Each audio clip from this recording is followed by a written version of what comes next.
run programs, it's always nail-biting.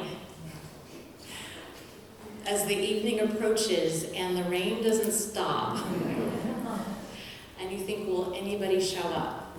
So I'm so delighted to see all of you here tonight. We have a lot of members who are here, and as one of you said tonight, the Athenaeum is a whole new place, and I feel like I belong now, and I love hearing that. And all of you who are here belong, whether you are a member or not.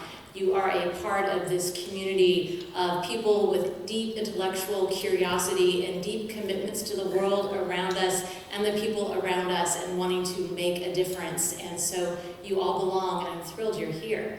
I'm Beth Hessel, the Executive Director, and I just want to welcome you to the Athenaeum tonight.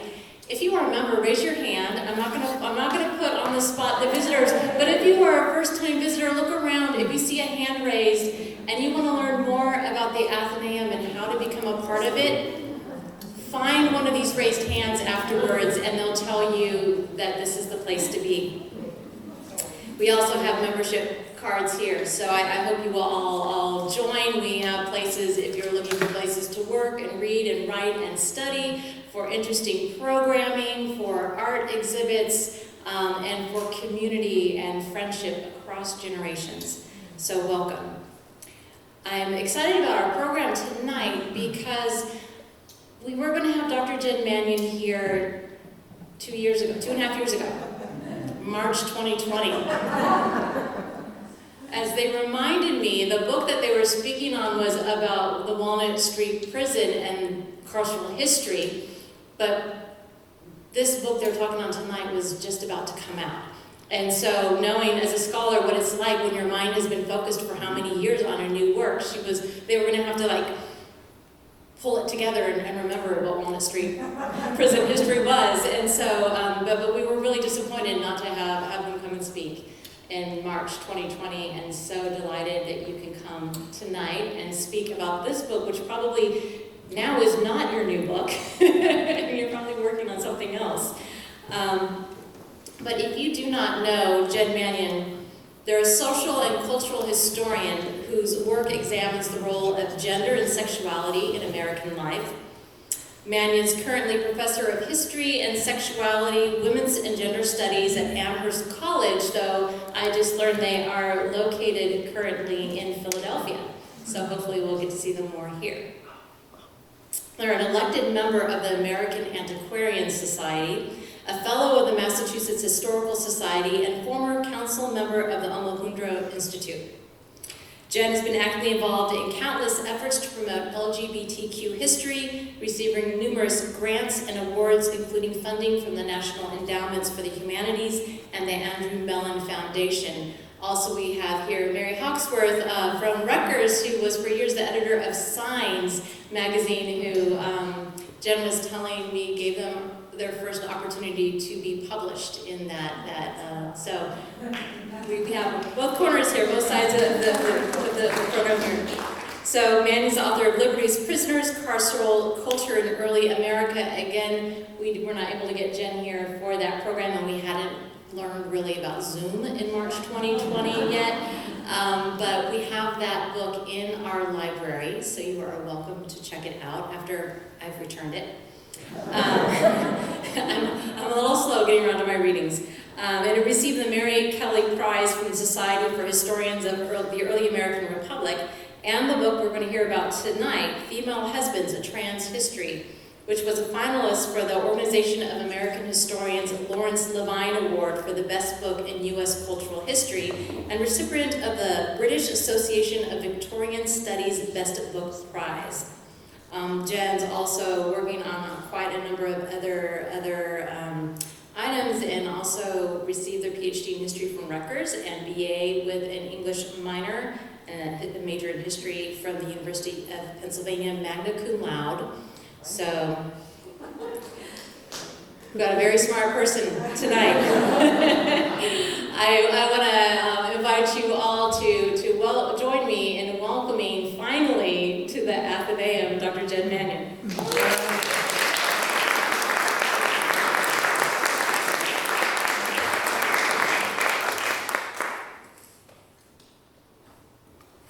Thank you for that generous introduction. And thank you all for coming out in this dreadful weather. It really is a pleasure. Philadelphia has been my home, even if I haven't lived here in many years, and this is my first chance to talk about this book in Philadelphia with a live audience, so thank you.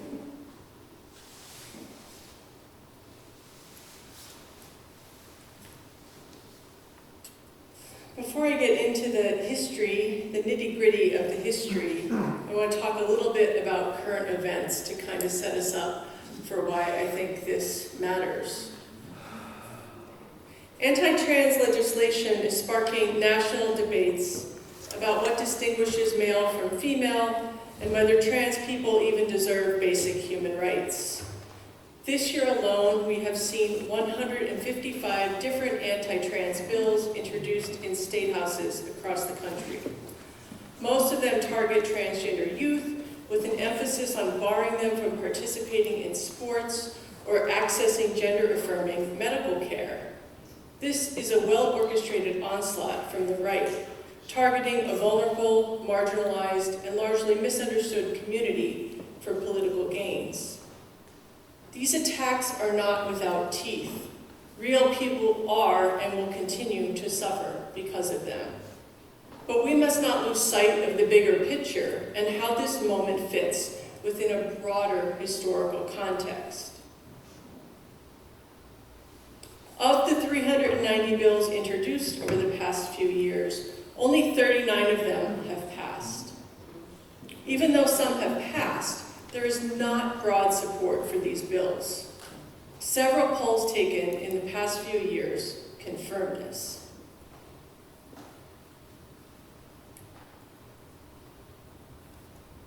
A majority of adults of all political parties oppose legislation that would prohibit gender transition-related medical care for minors. Most people believe that politicians should stay out of individual healthcare decisions for minors. I'll just give you a second with that, because I actually found it shocking myself.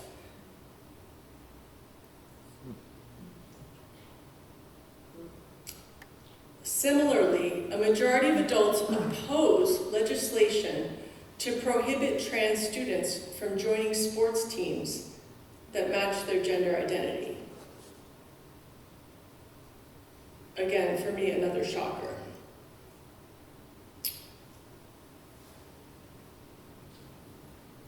And finally, my last chart of the night. A Pew survey in June found that a majority of Americans favor or strongly favor laws or policies to protect trans people from discrimination in jobs, housing, and public spaces. So not only do they not want the states to restrict trans access to regular healthy activities and health care, but they actually want us to be protected from discrimination. And so I think this is really important for us to remember this majority opinion when the minority is wielding its power to oppress us, which is, what's happening right now. So how did we get here? The transgender rights movement has achieved widespread visibility and recognition in the past 20 years. Time magazine declared the transgender tipping point in 2014, due partly to these highly visible trans celebrities, Laverne Cox, Caitlyn Jenner, and Elliot Page.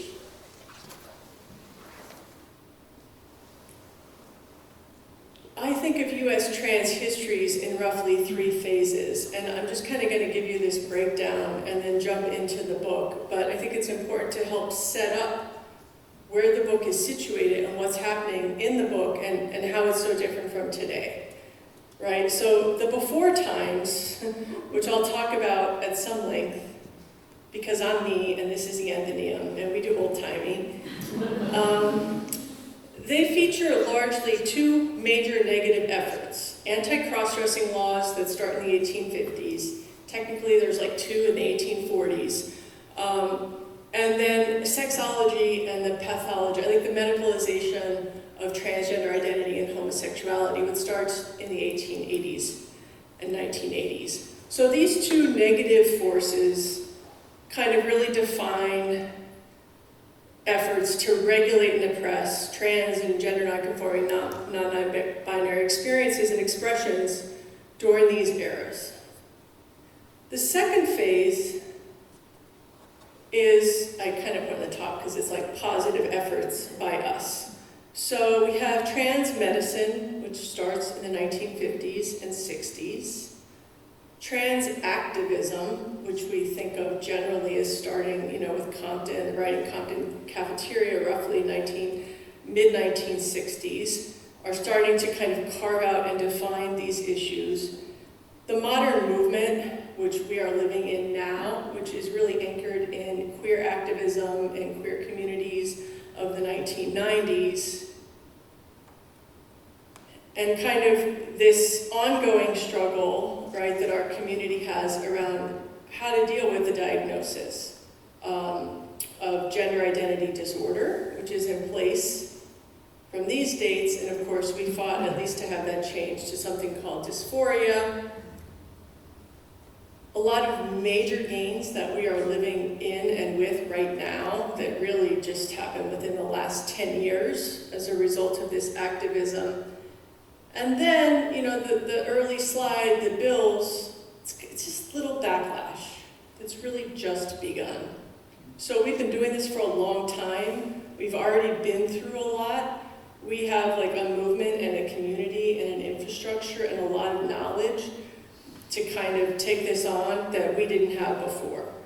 And so I think of it as, it's dangerous, this backlash, but it's nothing compared to what trans, non-binary, and queer people have survived and resisted for hundreds of years. And so what I hope to share with you today is that these issues are not new at all, even if some people are just now learning about them. And I'm going to share that with you through the records of female husbands. So, who was a female husband?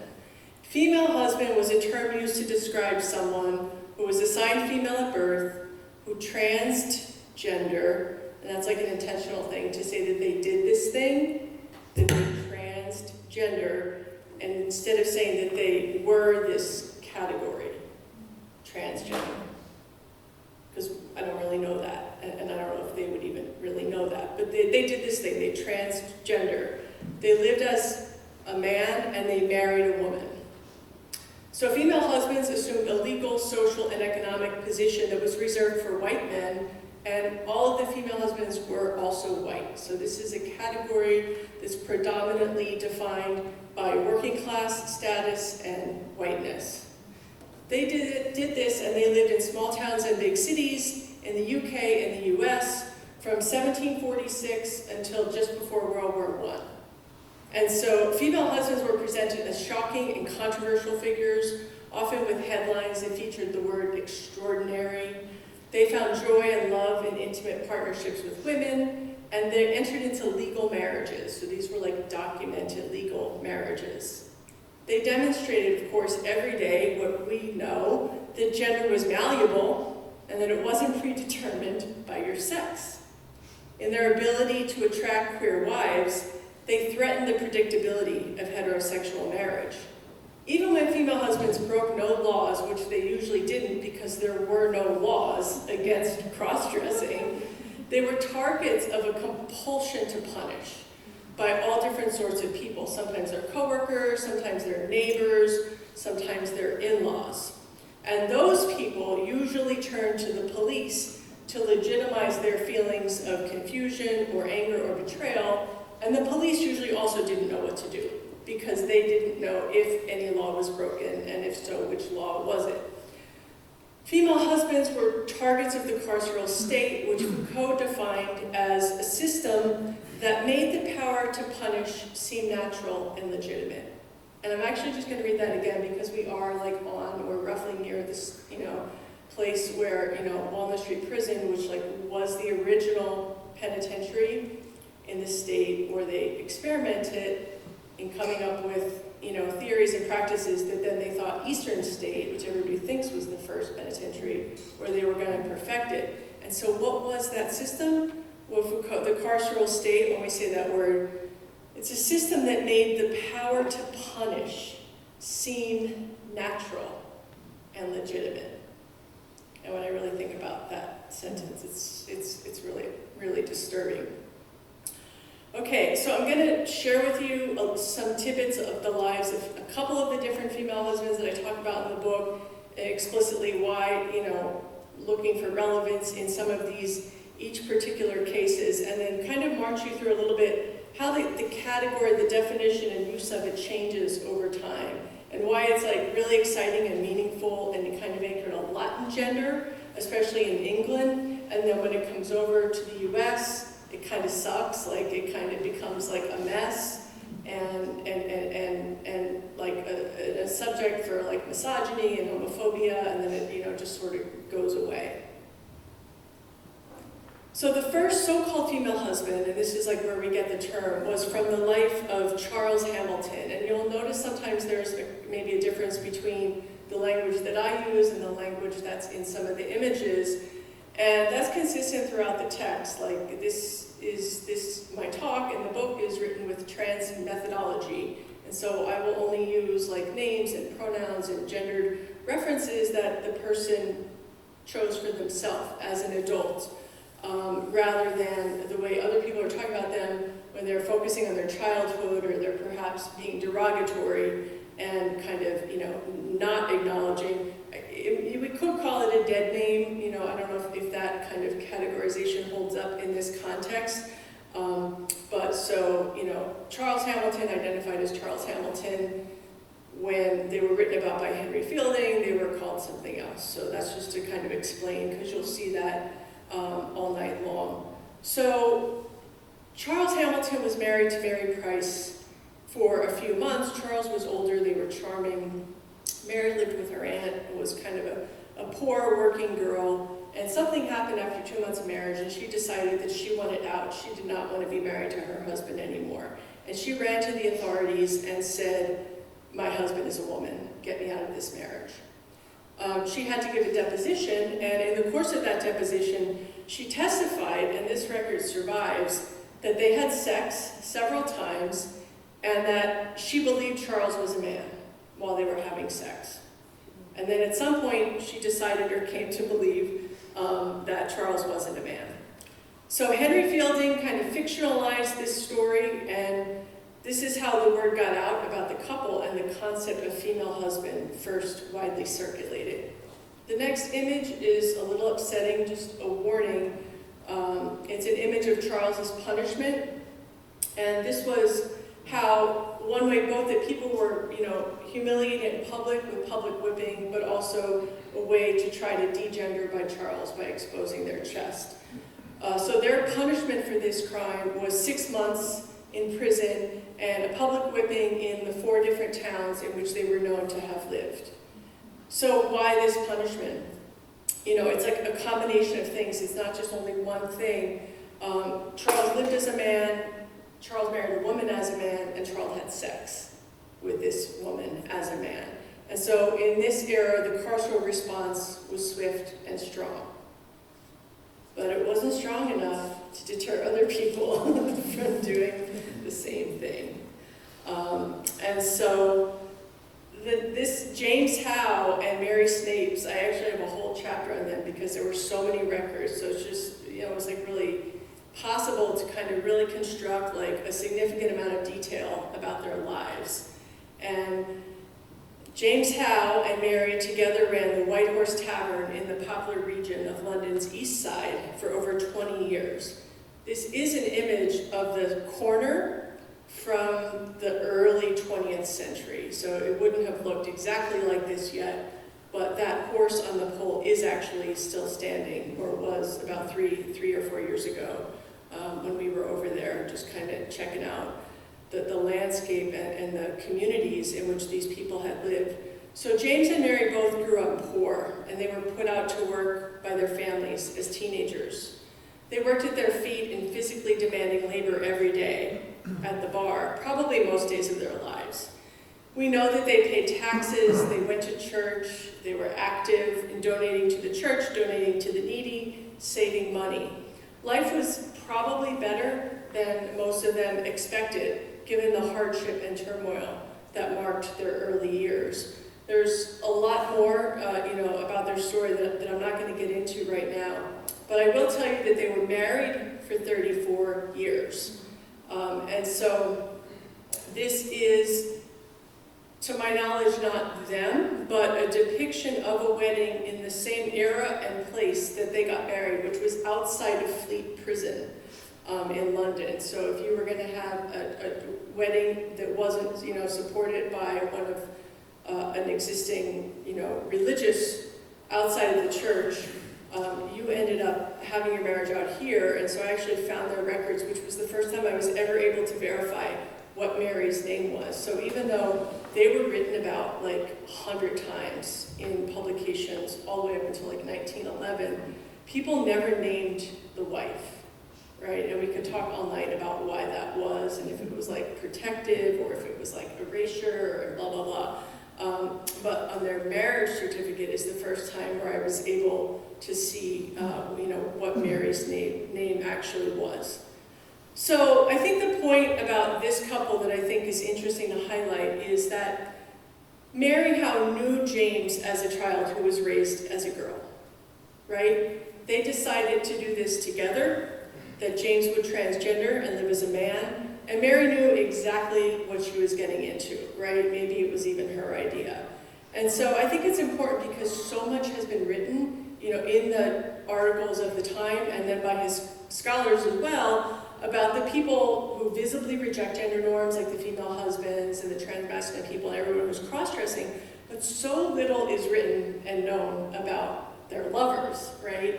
And in many ways, especially when it comes to female husbands, these are the women who loved them, these are the women who lived with them, and they made their gender legible, and in some ways gave their relationships like a form of stability and recognition that it wouldn't otherwise have had. And so, one of the things I think is important to think about is to resist the long historic practice of erasing and normalizing, stripping away the queerness, of the queer wives, because they were often viewed as normal or straight people who were duped or deceived into these relationships. And so there's a lot of reading against the grain to try to figure out, where is our queer and trans history in all of these stories.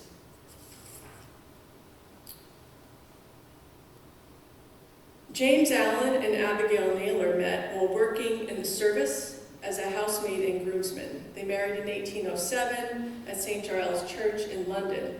After numerous jobs, several relocations, and 21 years of marriage, things came to a crashing halt. James Allen was bashed in the head and killed by a falling piece of timber while working for a shipwright in Dockhead, England in 1829. Allen was declared dead en route to St. Thomas Hospital. The coroner overseeing the inquest, Thomas Shelton, struggled with the challenge that Allen presented. The medical students who dressed Allen's body declared Allen female. Allen's co-workers, employers, and wife knew Allen to be a man. So the state of Allen's legal sex remained in limbo, suspended between these competing claims from the medical students asserting female anatomy and a lifetime of relationships, paperwork, and legal documents that said otherwise. And so I pulled some of their quotes out because they're fun to look at, and these are different quotes that appeared in the press that different friends and coworkers said as they're trying to make sense of James's gender. And so you see here, this is an example of a couple different ways that they're looking at physicality, right? Well, their hands were of a masculine character. They were sober, steady, and strong, and active, and that's kind of why I always thought they were a man. And then the first one, of course, is just like, whoa, what is going on there, right? And they're like, okay, so their voice was different, and that gave me pause, and here's how I made sense of it. And so thinking, again, this quote really brings to life the role of the wives in helping to kind of anchor and define what other people thought about the gender or sex of female husbands. And here, these I kind of called social cues, just to give you another set of things just to nosh on, if you haven't read the book. Of course, we think about clothing as such an important way that we gender ourselves. So there's a lot of processing about like, how is this person dressed? And then it's all about tobacco, right? Where there wouldn't be masculinity in the 19th century if tobacco wasn't involved. So, references to that. And then, the final quote is, I love this Thomas Shelton, this corner guy, because he was like in it. He was like earnest and like fair and kind and like, I want to get this right. Like, what is going on? And people were like yelling at him, like, why do you keep calling James Allen he when, we know that they're a woman? And he was like, listen, like, I consider it impossible for him to be a woman because he had a wife. And the rest of this quote is like, I'm holding the marriage certificate in my hand. So what do you want me to do? And so he actually chooses to, kind of legitimize and go and be informed by this legal document and the wife over the anatomy that the medical students are trumping. And this was like near the end of his career. So he was, I don't know, I think he was just wise. Allen was dead, so there was no further punishment. But Abigail became the subject of scrutiny. And I pulled this out for you. So Abigail basically went through hell after this happened. She lost her partner, she lost her primary source of income. She also worked but made very little. She was vilified and harassed. James had a life insurance policy on himself that the company denied because of fraud, saying that James wasn't who he said he was. But Abigail issues this statement, and then a couple local lawyers get behind her, and she does end up getting the insurance after that. The part about this why I pulled it out is because it's very, very typical of what happens to queer wives when to protect themselves, they're forced to kind of disavow their partner and their person. And so what's the legacy for us as people, trying to find and understand queer and trans history, that then, we have, well, the record says, that Abigail was like, I didn't know, I didn't, whatever it says, and we know that she's under this terrible circumstance in which this is what she has to say for her own safety. But this question, did the female husbands know, and what did they know? It's also a question about sexual intimacy, right? And it's one way, of course, either to deny and erase it, or sometimes it's just left open. And some of these papers, the editors who are running these stories also just want to sell newspapers. So they kind of leave it as an unresolved, open-ended question, right? That, well, maybe if you buy Wednesday's paper, there'll be a follow-up, because there often are follow-ups, and then they'll be addressed then. Newspapers played a crucial role in the circulation of information about female husbands. This practice spread the story of various female husbands far and wide, way beyond their own communities. And that's one way that people came to learn about this next couple. I'm going to talk about George Wilson and Elizabeth Cummins from New York City in 1836. So I've jumped us over. This is the first U.S. case that I have. It's from 1836. It's a summer night. There's a policeman walking the streets of the Lower East Side. He thought he stumbled upon a drunken sailor, brought this fallen man to the station in a cart, kind of pretty soon realizes that they're not a sailor, and then also suspected that they might not really be a man. So this laborer was Scottish immigrant George Wilson. And this is just random, but George Wilson worked as a hat maker. And this is just a picture of hat making from the era. So just to kind of, I did this sometimes just to kind of, bring these people to life when we don't have any pictures or illustrations. So Wilson and their wife Elizabeth had been married for 15 years prior to the incident. While detaining Wilson, the police interrogated Elizabeth about their relationship and her husband's gender. Much like, the case of Abigail, Elizabeth said when she got married to Wilson, she thought at the time he was male, and that she learned of the real sex when they were on a ship in the middle of the Atlantic heading for America. So despite this, or because of it, Elizabeth said, and the newspapers reported, they have continued to live and labor together as man and wife in harmony and love. And so I lost the trail of these two after this incident, and I hope that means they went back to their lives. There was no law explicitly prohibiting anything that they had done, but that would soon change.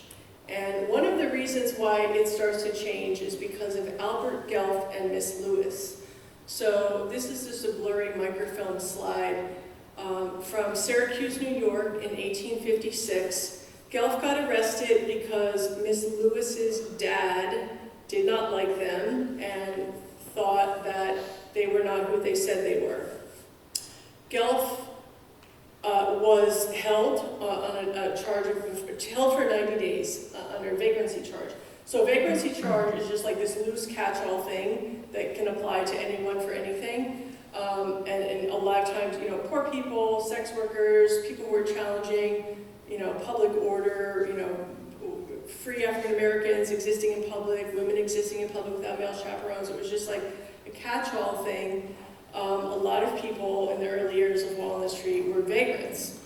And so Guelph was held and detained for 90 days under vagrancy charges and had some more resources than most of the other female husbands, and challenged it and said, you can't do that. The maximum you can detain someone for vagrancy is 60 days. Okay, that's fine.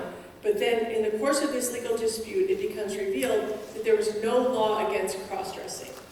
So then people are debating, the significance of that. So this inspired some people to draw connections between the plight of female husbands and feminists at the time. So one letter to the editor presented Guelph's case as part of the ongoing fight for women's rights, saying that women should be allowed to wear whatever they want, including men's attire. This brief letter also took up the question of what motivated someone assigned female to present as male. And they said, for some people, it was a matter of choice, and for other people, it was a matter of necessity. Okay? So there's a long history of people trying to think through gender transgression on a spectrum, and there's also a long history of people thinking about the relationship between feminism and trans rights. So in this era, of course, and in that place at the same time, the women's movement has taken off. Debates about the similarities between the sexes were an important part of this public discourse. Most feminists felt that transing gender, the way female husbands did, undermined their cause. That was too far. Even the bloomers, and this is like a widely circulated and recirculated image of bloomers, in which you see you're still obviously you're dressing the way a woman dresses with your hat and your skirt, you're just sticking pants underneath it. But they're the subject of derision and mocking and assault from the children, of course, and the other women were just looking over their shoulder at them. So they already felt like this was a lot and this was pushing the limits, and what female husbands did, was too much. The other thing that's happening for people, women who were advocating for more rights for women, is that they were taunted and teased by the phrase, "You're too manly, you're too masculine," right? And that is an old thing that, kind of comes out of the late 18th century, that women who were too educated had masculine minds, and they would never be able to live up to the duties and obligations of women. So there's a lot going on there, and all this starts to kind of get smushed together as people try to figure out how much room is there? How much, kind of flexibility, how much can women change their lot in life, change their role and opportunities. And then female husbands are just like, kind of a totally different place. What's happening in policing in this era also ends up really influencing what happens with female husbands. And this is where it's like, what is going on with African Americans in this era, and why don't I have African American examples of female husbands? And so, in the 19th century, we know that African American freedom and mobility were highly restricted, especially in the antebellum era where we still are. This is an illustration of the newly professionalized police forces, and they really focused on targeting enslaved and newly freed African Americans, the poor, immigrants, and of course, anyone challenging the social order. And so in this time, there was a popular sentiment that kind of tolerated and sometimes celebrated like women who cross-dressed, like female soldiers, female sailors. Isn't that industrious? Isn't that cute? This kind of thing. Or even like a sincere sympathy that women's economic prospects were so abysmal that, of course, if somebody could live and work as a man, why wouldn't they, so that they can not be in poverty, right? So there's some of that in the press. There's actually quite a lot of it, but not for Black people who transgender, okay? So there's never that same kind of leniency or respect or celebration is like a thread through the other accounts. And I just pulled this one example. It's a little bit apples and oranges because they're not like a female husband, and it's kind of, I don't have their full story, but this is part of why, okay? So, in this short account of, somebody who's incarcerated, and people say, they were incarcerated as a man, and when they get to prison, they figure out that they don't think that they're a man. And then what are they going to do in this case? This kind of illustrates one of the ways that, racism functions in trans lives and in trans history, right? So one is just like, the intensification of policing and incarceration. Everyone who was caught having transgender was harassed and detained in some way. But only white people were then also could be celebrated for it, which is one of the things that happens for female husbands. Secondly, in the case of Charles Williams, when Black Americans were suspected or caught transgender, they were treated worse, and they were often written about in dehumanizing and vilifying ways. And so, I just wonder, did Charles Williams have a partner? Did they, were they married to someone also for 15 years? Like, what's the fuller story of their life? And so part of it is just that there's not the same interest in digging into, the bigger picture of, Charles's life in the same way that there is for the white female husbands. So this is all not good, but it gets worse. Because now we're going to move to the late 19th century and the medicalization of gender. And so here, everybody sort of gets caught, maybe you get in a little bit of trouble, and then you go on your way and you go back to life. Once doctors get involved, it just becomes a whole other thing. And so this person, some of you may have heard of, there's been, probably more written about Joseph Lobdell than some of the other people in the book, and they're fascinating because their life kind of spans the whole 19th century, and we can almost chart some of these changes just through following their life alone. So they were hardworking, resourceful. When they were perceived as a young woman, they were celebrated. Oh, you can farm, you can hunt, you can shoot bear, you can sing, you can take care of your parents, you can read and write, you're amazing.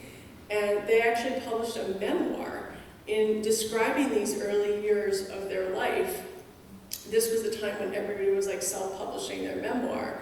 It actually wasn't that hard, maybe even more than now. So they were confident. Their whole shtick is I'm confident that I could do anything a man could do, I already have, and I'm gonna go do that. And so they're presenting fully as male at this point, and they go off and travel, all the way to Minnesota. A lot happens. They had their gender challenged repeatedly over the next several decades in the court of law in Minnesota, in the court of public opinion in upstate New York, and finally in Pennsylvania, actually. And then finally at the behest of their birth family, who had them declared insane and institutionalized in 1879.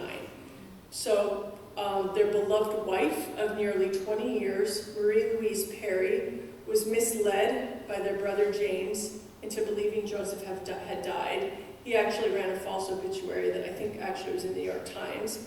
So this was a cruelty with which family members and mental health officials treated those who transgendered in the late 19th century. Laudel's gender rendered them unfit to fit freely, and this made them, I'm coming near the end, I have like 2 slides left, but this is an excerpt from one of the early sexology journals, and it was like focusing on Laudel. And so the rise of a medical diagnosis of gender in this era, which it was sexual inversion, was what they called everything they were like, didn't know,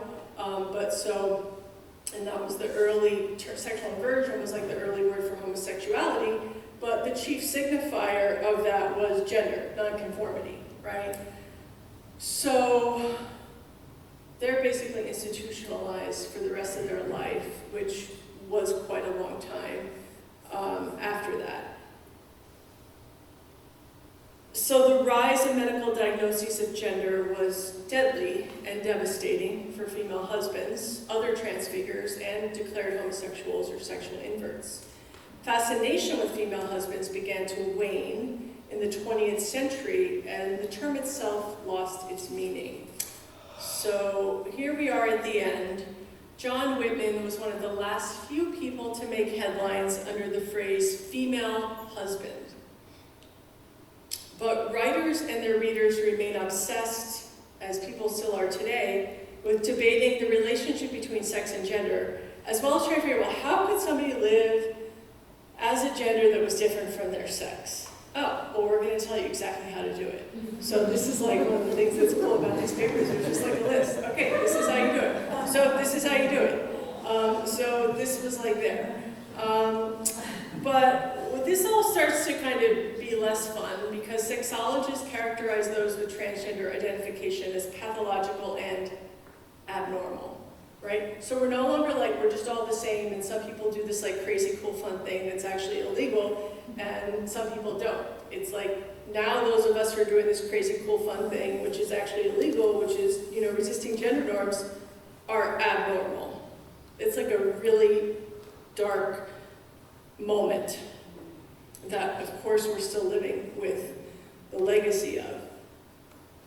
So this creates tremendous incentives for people to stop transing gender, to reframe their masculinity into perhaps just a tool for realizing same-sex desire, which is becoming more legible in this era. And we could talk a little bit more about what, just kind of, this is also like the rise in more recognition and visibility of same-sex identity in communities with less of an emphasis on gender.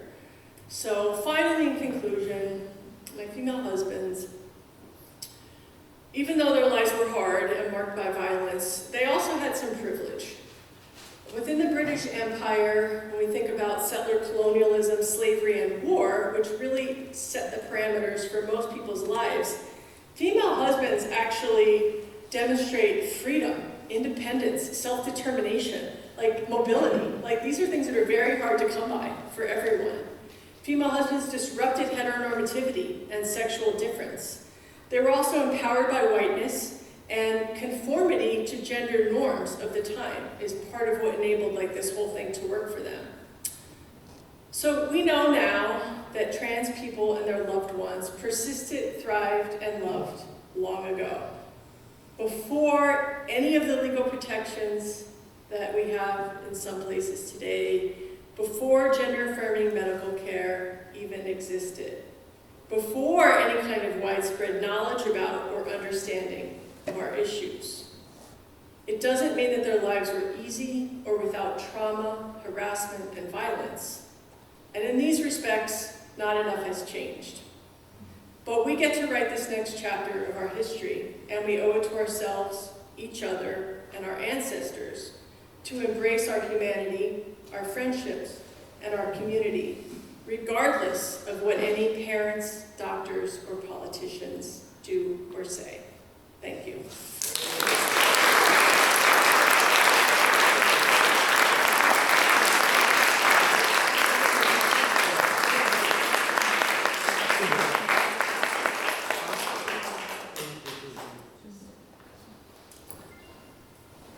Who has a softball? Chris. That was such a great talk. Thank you. So inspiring and interesting.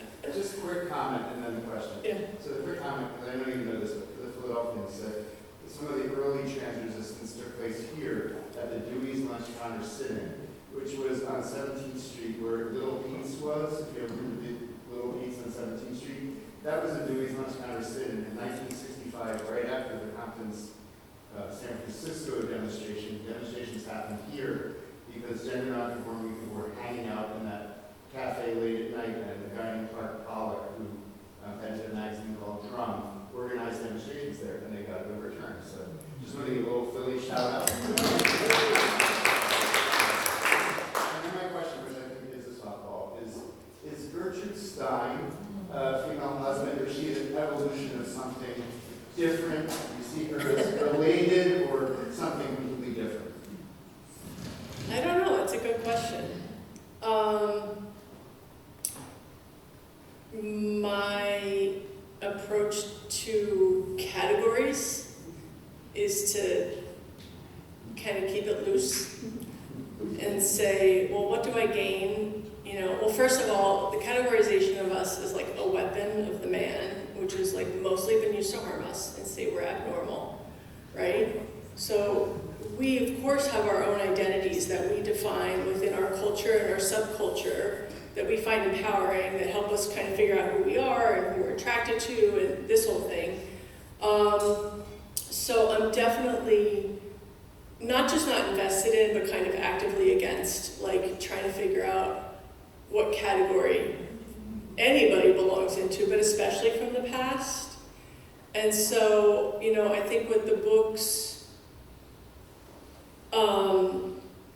so, you know, like I have no idea, like, what anybody in the book, like, you know, I don't have any letter or diary entry where somebody's like, I've just figured out that I'm a man. It's female husband is the category that was assigned to them. And I think female husband was a category used by writers to try to classify and give meaning to a certain kind of experience that was used pretty coherently for over 100 years, and then it sort of breaks down and becomes like not meaningful or helpful. And so I think that's true of all of our categories. And you know, that they're like temporally bound and, you know, socially bound and politically bound. And so that's my answer.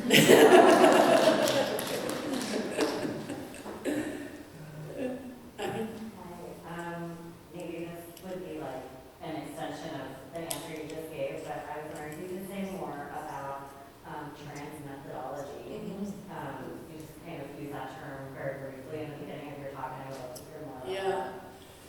Well, so like the biggest thing was this gift that Susan Stryker, Paisley Craw, and Lisa Jean Moore gave us in 2000, was it 6 or 16? I can't remember. This like, you know, early issue, a trans methods issue of WSQ, 2008. All this stuff happened in 2008. And it was basically like, let's just like use this trans as a verb instead of as a noun. Like, so let's think of it as like an action thing that people do instead of just like a fixed location. Like, oh, there's the transgender people.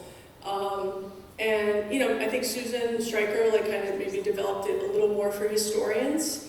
You know, like how does this give us purchase to think more expansively about the past and maybe dive into some of these records where I'm not an idiot, like I know they weren't gay in the way that I'm gay, or I know they're not like a transsexual in the way I'm a transsexual, but they still did something different.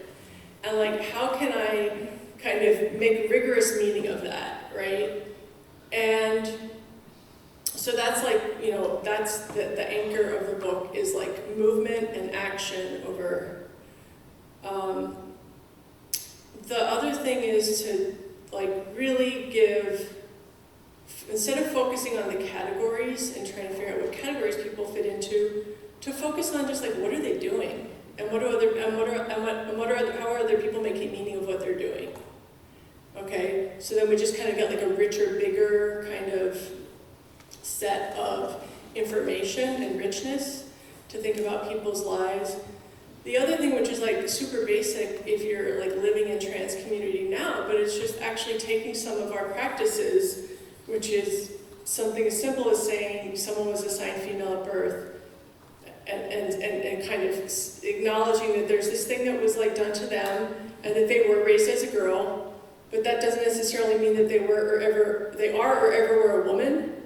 So I'm just like not saying, oh, they were born women, and you know what I mean, that kind of a thing. And then if I could think of, one of the ways that when I realized like what my trans method is when people edit my work and they break it all down. Because I just had like a thing with some editors who made like super unnecessary edits to my writing. And I was, my partner's here, I'm just like, I get like really, and I'm like, what?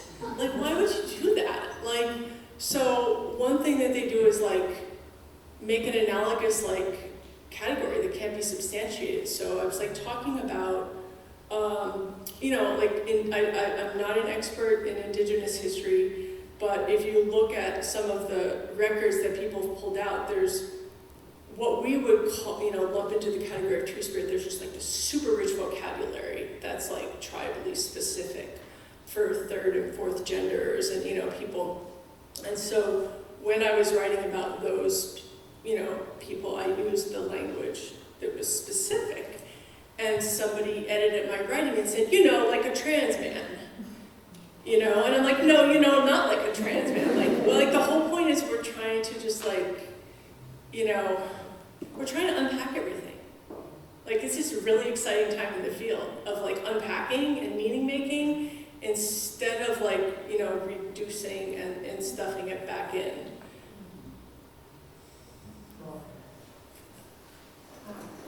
Jenna, I really love your book, and I love that you trace some folks who were fluid, who spent some time as a man, sometimes as a woman voluntarily, not necessarily at the ones who were coerced back into femininity as a punishment. Yeah.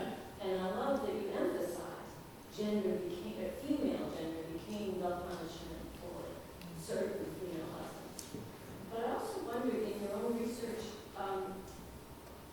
were there trans women who were punished by being forced back into male dress?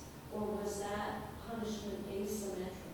Oh, that's a good question. You know, I wonder if Jesse Baker handles that in his book, because I didn't really focus on, like, the trans feminine experience.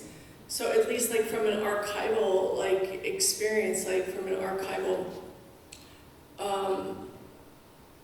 like, I can't give you, like, an archivally based answer to that question. And, you know, the cases that we do know that people have written about of, like, trans feminine or trans women, you know, were often sex workers, or, you know what I mean, or often treated as sex workers, whether or not they actually were sex workers. And I don't know off the top of my head if like a degendering or a regendering into like, you know, what their appropriate like clothing was part of the punishment or not.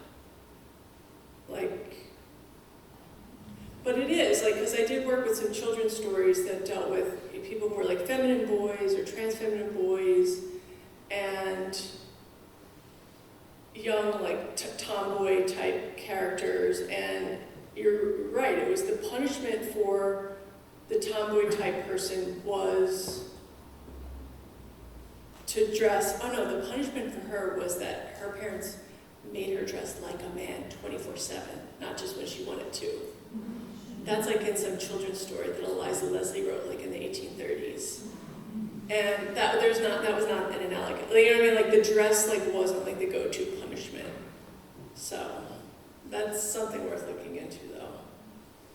Hi. I have a question about historical discovery, and I ask this as a non-historian. You mentioned that in some cases, these are well-known cases. Yeah. I assume there were cases that weren't well-known. Yeah. And I'm wondering, what was it like when you were trying to discover cases? What was the thing that surprised you the most in the research for the book? I'm just wondering about what you were going through as you were doing the work. Yeah, thank you. I started this with the American Antiquarian Society, where, you know, they have like dime novels and all these pamphlets and, you know, just like all this like cheap, like the press, there's just like so much. And so there's just tons of stuff on these people who are like female X, right? So it's basically like the female to what, you know, the female soldier, female sailor, female, you know, and there's like a lot of that. So that was like the core heart of my archive for a long time. And there's a couple like limits, you know, so that stuff is itself is also already more well known and like more, that got a good hit from the feminists in the 90s. Like that got some good work on that already. But a lot of times you can't, you know, to verify who actually, I sort of made like two decisions as I was like in the middle of like a mess of records and trying to figure out if this was enough or if I needed something else. One was I wanted something that historians couldn't say was just like literary. So even though I was like more plugged into American studies and open to doing more of a literary stuff, I was like, you know what? I have to work with cases of people who I can verify actually exist. Because otherwise historians are just gonna like throw this book out the window and they're never gonna take it seriously. So that was one decision. That led me to realize I needed to work on people who I could trace as legal men. Because all these stories of these like young girls, every small town in New England had one who cut her hair and changed her clothes and went off to sea. And she's written about in the local press under her birth name. And sometimes the last name, sometimes no last name. But you have no idea who she becomes. So it's like, how do you trace that? Whereas female husbands, once you have a record of somebody who's living as a legal male in the 18th and 19th century, they actually have rights. They have occupations that people care about. They pay taxes. Like you can find their, you know, their marriage license. So that like became, for me as a historian, just like, okay. And that also led me to my second decision, which is I am writing about a queer history. And these, you know, so female husbands are in, you know, queer marriages, right? A lot of the other, you know, records of people who transgender and live as men for a certain period of time, like, end up in traditional heterosexual marriages at the end of the stories or at the end of their lives. And I just felt like, again, for all of the reasons why the archive is so homophobic and so transphobic, academia is still so homophobic and so transphobic. And so I was like, even though these other things are really interesting and other books can be written about them and they're cool, I was like, I'm just on it. I'm just like locked in. I'm like, this is just like, this is gonna be like real history and it's gonna be queer. So they can't take that away from us.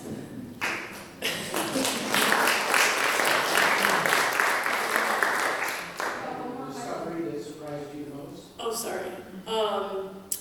That there are female husbands written about in my hometown papers. Like the Pottsville Republican, which is like 2 hours away, in the 1830s, 1840s, 1850s, they reprinted stories of female husbands from the UK. And I was like, oh my God, there's like more queer content in my hometown paper. Do you want to help me call the last person? I don't know. Because I've been locked in over here. I didn't see the rest of the room. Yeah, Sorry. so my question was, I know that you're a historian antiquarian, love the book, by the way. But do you feel like there are any particular lessons from the way that these people were punished or like fought against? I'm struggling to find the right language, but oppressed, like that we can take and combating that in modern society. You mentioned the feminists, and I immediately thought of like the analogous of like trans exclusionary radical feminists and how they will often like put aside trans men and say like, oh, they just want to be men because it's, you know, easier in the patriarchy. Like, do you find that anything like we should avoid doing, or we should? Did you think that there anything popped out to you that was helpful? Yeah, I did get all of you, but I think I'm gonna, I'm gonna summarize your question. Like what is like some of the takeaways, the relevance, the lessons that we can take from the female husbands and their career wives? I mean, I think it's like community and resilience. It's like we all have each other. You know what I mean? Like I don't know, like I don't have proof of their friend networks. Like I don't know how many people they were able to like share the fullness of their lives with. Like did they have a group of like 2 or 4 or 6 people? Or were some of them just like really hiding like at all times because of safety? And yet they like persisted, like they did it. They're like, this is who I am, this is like who we are, this is, you know, the way life like makes sense for us. And, you know, people just like did it. And so, you know, I think some of it is just, you know, it's kind of like why I tried to like set up, at least in the beginning, like where we are in terms of like rights and just like the way that just, even though it feels like so bad right now because every day someone is either literally like, you know, killing queer and trans people or intimidating us with guns and, you know, saying terrible things in fighting over this like legislation, and it's like, we have already built a new world. Like, they don't even know. Like, they don't even like have any sense of like how much like we have like already built and like changed the world like together and like for each other and for ourselves. And so I just think like, you know, I love like the female husbands and queer wives. I just think I'm like, I used to think the same thing about the early Philly gay activists, like the Dewey sit-in, like the Barbara Giddings, like Frank Kennedy protests. I'm like, there are people who just like dug in, you know, and they're like, this is my life, and I'm like standing for it, you know. I'm not gonna let these bullies like stop me and take it away. And so I think that is like the thing that I take like most strongly, especially in this moment. Like you can do it. You know?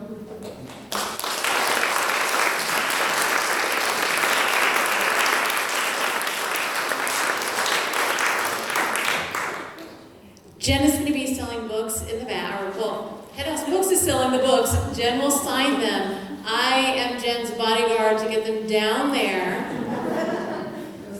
so they can sign books. And if you want to talk to Jen, you'll find Jen at the book. The holidays are upon us. How many of you, like me, try to find the best book to give to everybody you love? Raise your hand. This is a great book. Think of it. Buy a copy for yourself. If you don't have one, get a copy for someone you love who needs to read it as well. And so again, let us thank Jen Manion for a fantastic